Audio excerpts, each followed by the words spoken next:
Anime Abandon has always been about shining a light on anime's past on a title-by-title basis, for good and for bad, so that they might be remembered in an environment where more and more people either forgot about them entirely or never knew about them in the first place.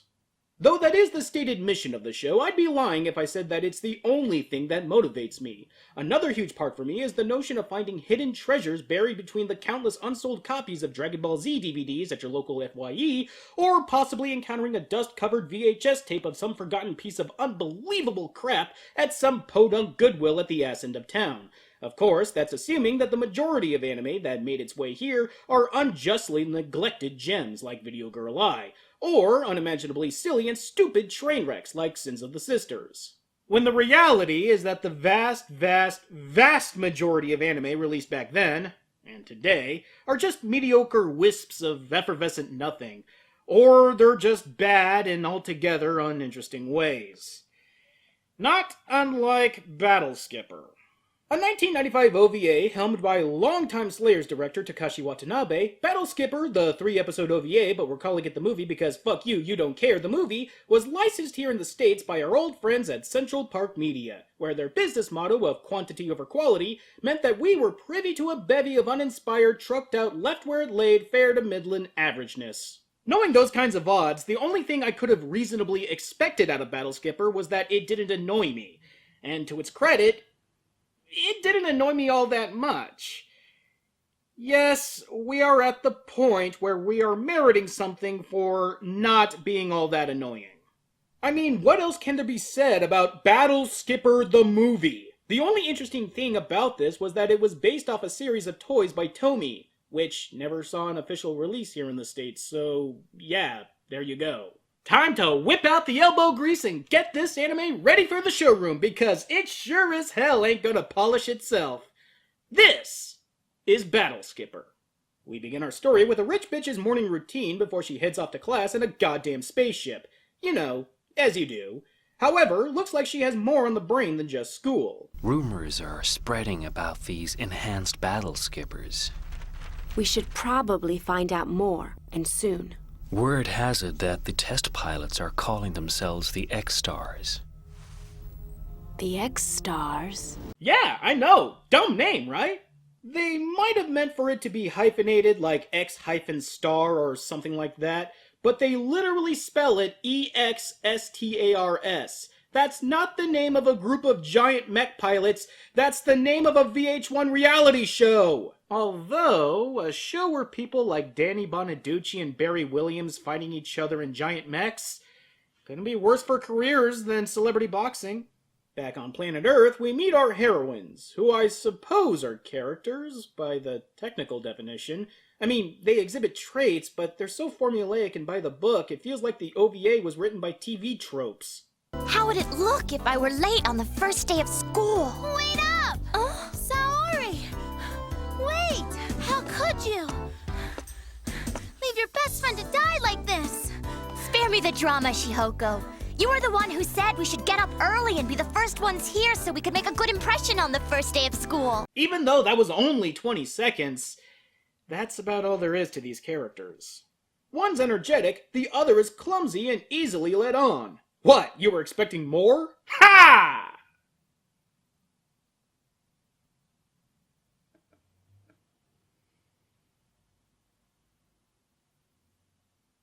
And would you get an earful of these riveting performances? You're in my way, kiddies! Hey, you two! Why the heck are you blocking the gate? And what is making your voice sound so weird? Good God, everyone in this cast sounds more wooden than Pinocchio's dick. It's like they banged this dub out in an afternoon. And when I say everyone, I mean EVERYONE! Yeah, but the principal just said she was going to close down the etiquette club. Oh no, there's no way she would do something like that. Only one way. If the secret of God, the X-Stars stop it, leaked. please! Ugh. Jesus Christ, any more of this and my eardrums will get splinters.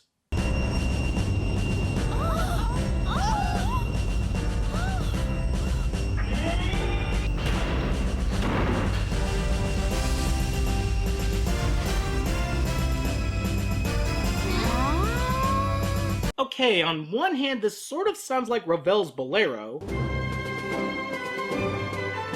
But on the other hand, this also kind of sounds like the intro to Knuckles Chaotix. Celebrated piece of post-romantic orchestral music. Intro to a mad 90s game. Seems their first day at school includes an assembly where new students are urged to join one of seemingly two school clubs, the Debutante Club and the Etiquette Club. Apparently, joining the Debutante Club is a one-way ticket to fortune, fame, and success, according to their president, Jane. Yeah, sure, let's go with that. How does joining a school club guarantee anything other than an embarrassing picture in the yearbook? Well, her father is rich and donates to the school. So, in essence, the club is just an excuse for mean girls to congregate and do mean girl things. But that's not the best part. Check out what Jane has to say about her vision of the future. In the future, it will be women who control Japan. It's time to bring an end to male dominance. In fact, throughout government and industry, membership in the Debutante Club is a ticket to executive power. Yes, it's time for women to rise up and do it for ourselves. Thanks to my daddy's money. Okay, that in of itself is benign. I mean, I can certainly think of worse ways to use your inherited money, but keep in mind, she, as in the woman right here, she's the bad guy. She will do bad guy things to accomplish her stated goal of leaning in and getting more women in higher positions in business and politics. Not sure how these things will correlate to said goal, but the intent is there. And these girls, right here, they're gonna thwart her evil, diabolical scheme of leaning in and getting more women in higher positions in business and politics. Now, this could be chalked up to a mistranslation, or it could simply be that she's just trying to spin a narrative, but either way, I wouldn't be surprised to find out that this has a dedicated thread on the red pill. Since only about 1 in 5 are even admitted into the Debutante Club, the two decide to try their luck with the Etiquette Club, along with, Shion from Xenosaga? And you are Kanami Yazaki. Yes, that's right. We know about you. You've been called the secret weapon of women's sports. You could have been champion at every sport you competed in, but you were always content to take 3rd or 4th place. No, please, continue this masturbation session and talk about how awesome all of you are. So why didn't you choose the debutantes? It's because of my deep respect for you, Miss Reika. Sarcasm, you fucks!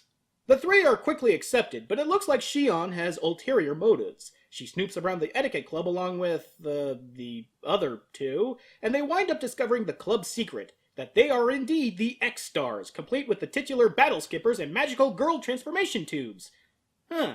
Funny that they have exactly 5 tubes here. It's almost like they were expecting to be found out by these three. And of course, Shion just happens to be an expert at piloting these war machines, because reasons. Just push the red button on your lower left.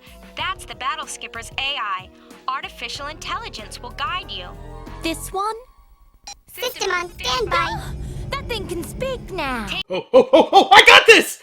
Bo has a laser cannon! Anime abandoned callback jokes? They don't run sprints. They run marathons.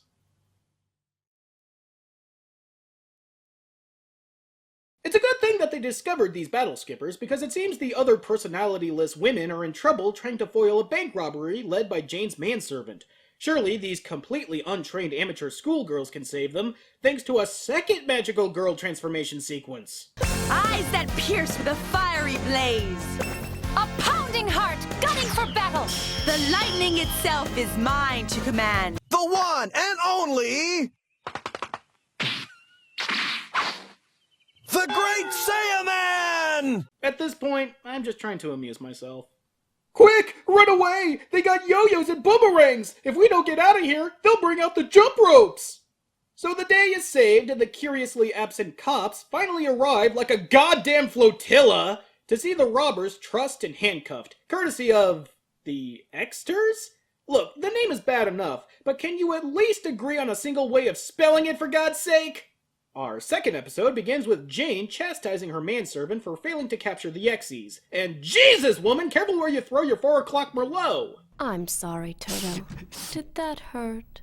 It's your own fault, you know. I only hurt you because I because I want to. And just because the anime hates us, we embark on a completely dry and unlistenable scene of these girls dumping exposition to explain what these battle skippers are and how they came to own them. Basically, the leader of the club's grandfather entrusted them to her to fight evil. Why did this need to go on for 5 minutes? Grandfather was afraid of what the military might do with them. To be blunt, his job was making instruments of death. He felt this was a way of atoning for his sins. That's why Grandfather turned these machines over to us. For peace. To put an end to the evil that exists in this world. But that's like a big deal. Thanks for chiming in, Princess Obvious. I can't wait for you to let us all know that ice is cold. If it's all the same to you guys, I think we can all skip the seemingly endless scenes of the girls going over the technical specs of the battle skippers and the training montages. Believe me, you're not missing much. I hate you, Shihoko. I'm beginning to hate myself, too. Well, you know what they say. Three's a crowd, you vacuous mouth-breathing bubblehead. So, now that the manservant has cleaned the wine off his face, and sniffed Jane's tissue, the fucking creep, he executes his next plan. Hire a bunch of thugs to assault Princess Obvious and earn her trust by coming to her rescue. Well, this show went from 0 to rape in a fucking nanosecond. How will I find you? Never mind about the coat. You may keep it, or put it to a better use. It's a coat. What other use does it have?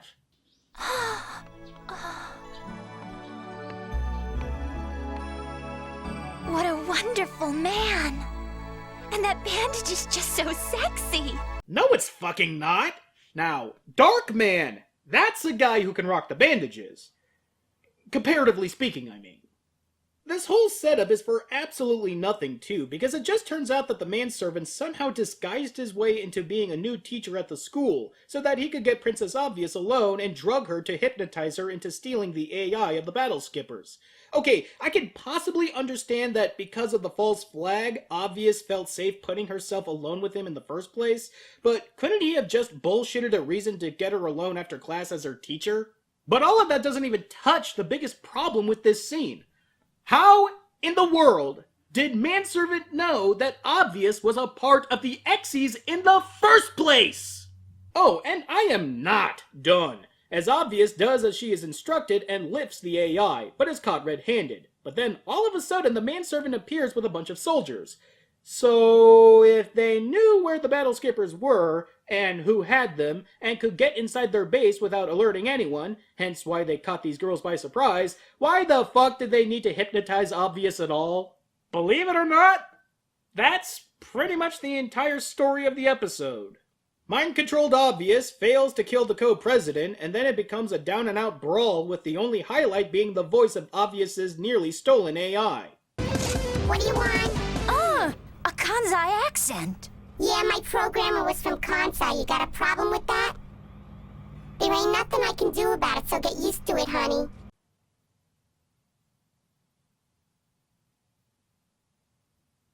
We got no room to fight. Let's make like bananas and split. Really puts Navi in perspective, don't it?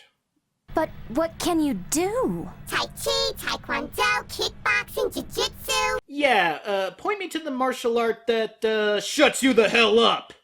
But of course, it's not long before the two, make mincemeat out of Manservant and his goons. But it seems like they paid a heavy price.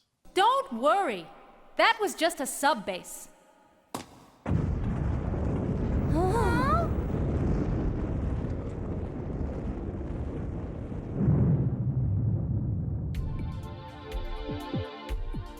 That's our home base, Josephine Rose. Josephine Rose. Oh, go fuck yourself.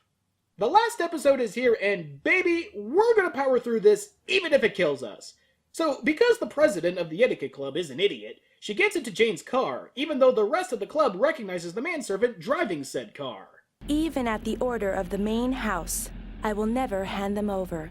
I see. Defiant and stubborn to the end. Shall we see how long your disobedience will last? Oh god, why did I agree to get into the car with you? This was so dumb of me, I regret everything!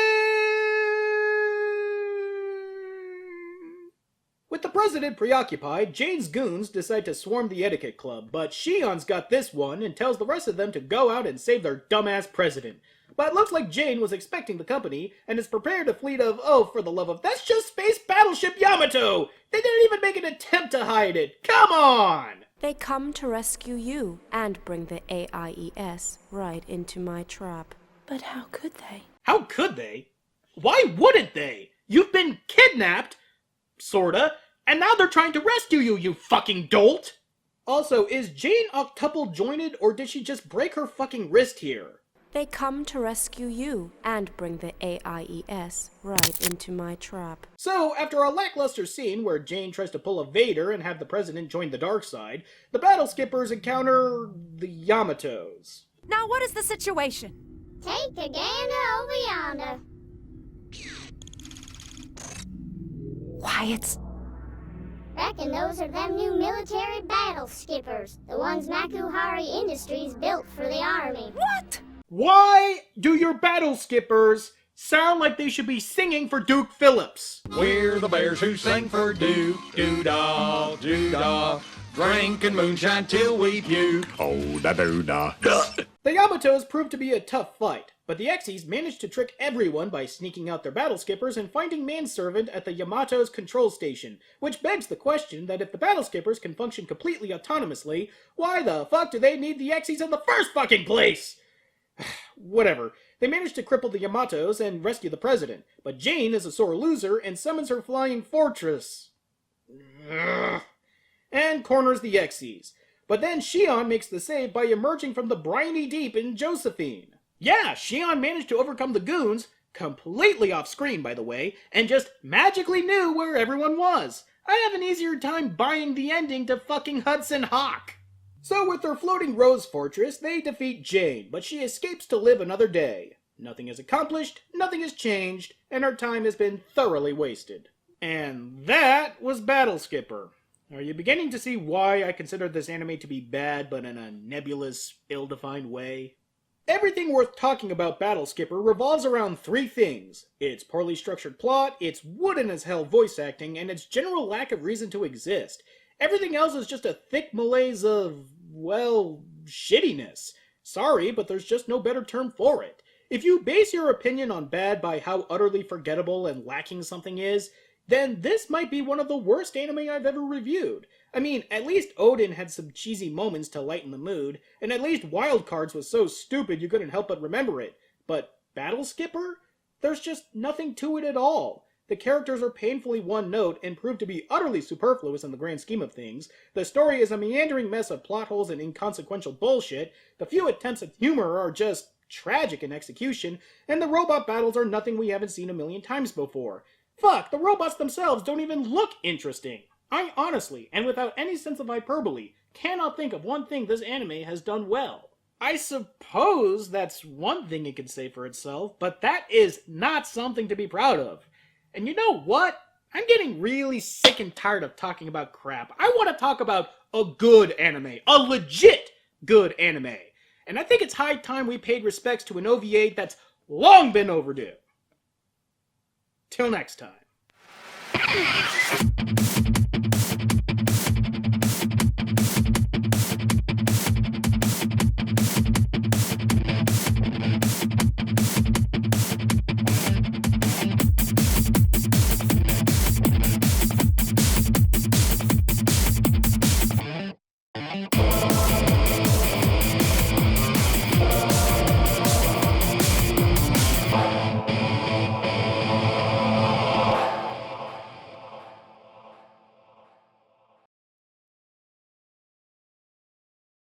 Long live your Lord High Regent Sage! Long live Benetopia!